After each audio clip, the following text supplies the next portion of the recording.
Hey everybody, this is Ronald from Wayside Chapel's 410 campus with another middle school ministry recap for you. Hey, whether you are on spring break right now or you just got off spring break or you're skipping spring break this year, I hope you have fantastic plans for the week or made fantastic memories.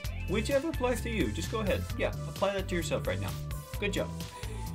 This last Sunday, we started a new series called Good News, the story of life and death. And what we're doing is we're looking at the events leading up to Jesus' death and resurrection. So that's why the story of life and death, both those things.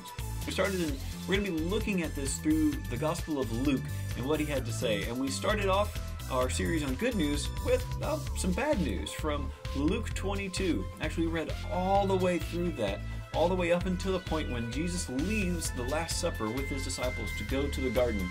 And we started off right here where Judas agrees to betray Jesus.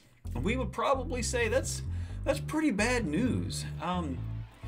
I shared some things that have been happening in my life over the last year, and if you've kind of been following along with what's been going on, you're probably aware. My uncle died this last October. My brother died this last July. It's not been a banner year for me. It's been actually a year filled with some pretty bad news. On top of some other family members having cancer and some other struggles we've been going through, it's not been great. And so we've been talking about, what do students think when bad news comes their way?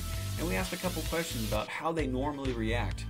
What we ended up with was our main point from the lesson, where we talked about that God's not caught off guard by bad news. See, Jesus was talking about all these things that were going to happen to him, how he was going to suffer, how someone at the table was going to betray him, how Simon Peter was going to deny 3 times that he even knew him. All these terrible things are going to happen. And yet, Jesus says, it's okay. And what we challenged students with, how to react to this main point, was these 2 things. First, don't fear bad news. Because remember, bad news doesn't catch God off guard. He knew it was coming, so we don't need to be afraid of it. Instead, we need to ask what we can learn from it and what God is trying to teach us. And then secondly, we need to learn how to trust God's unknowable plan. Now, God's given us plenty of things that we can react to and how to live our lives based in Scripture, but God hasn't told us what's going to happen to us on our day-to-day life. And so when bad things happen, we need to trust God's plan, that He knows what He's doing, because none of this is catching Him off guard. He knows it's coming, He's ready for it, and we need to see what we can learn when bad things come our way.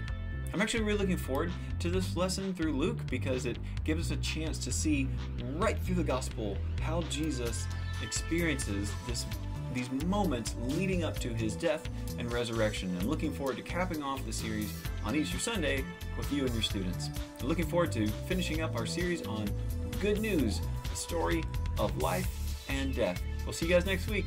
Bye.